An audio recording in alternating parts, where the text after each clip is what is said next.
নমস্কার বন্ধুরা, দেখুন অনেক বন্ধুই বলছে দাদা টালি নোংরা হয়ে গেছে, টালি কীভাবে পরিষ্কার করবো। খুব সহজ উপায় দেখে নিন।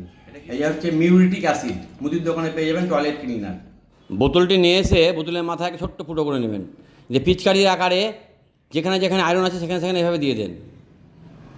আমি তাড়াহুড়ো করে আপনাদের কাজটা দেখাচ্ছি যে কীভাবে উঠাবেন। দেখুন আয়রন দাগ যা থাকুক না কেন, আর হাতে একটা গ্লাস পরে নেবেন, গ্লাস যদি না থাকে একটা ক্যারি ব্যাগ ভরে নেবেন, দিয়ে এরকম স্কচ ব্রাইট দিয়ে, নরম স্কচ ব্রাইট দিয়ে এভাবে কচলাবেন। দেখুন নিমিষের মধ্যে যত দাগ থাক, আয়রন থাক, সব কিন্তু ভ্যানিশ হয়ে যাবে। একবারে না যদি পরিষ্কার না হয়, দুবার অ্যাসিড দিবেন আর জল দিয়ে ধুয়ে ফেলবেন। দেখুন কত সহজে কত তাড়াতাড়ি আয়রন মুক্ত হয়ে গেল জায়গাটা। তা আমি মোটামুটি তাড়াহুড়ো করে আপনাদের দেখালাম, আপনারা কাজটা ভালো করে করবেন, আরও সুন্দর পরিষ্কার হবে। এই দেখুন। তবে মার্বেলে ভুল করে অ্যাসিড দিবেন না, মার্বেল নষ্ট হয়ে যাবে। সকালে ভালো থাকবেন, সুস্থ থাকবেন। শেষ করলাম।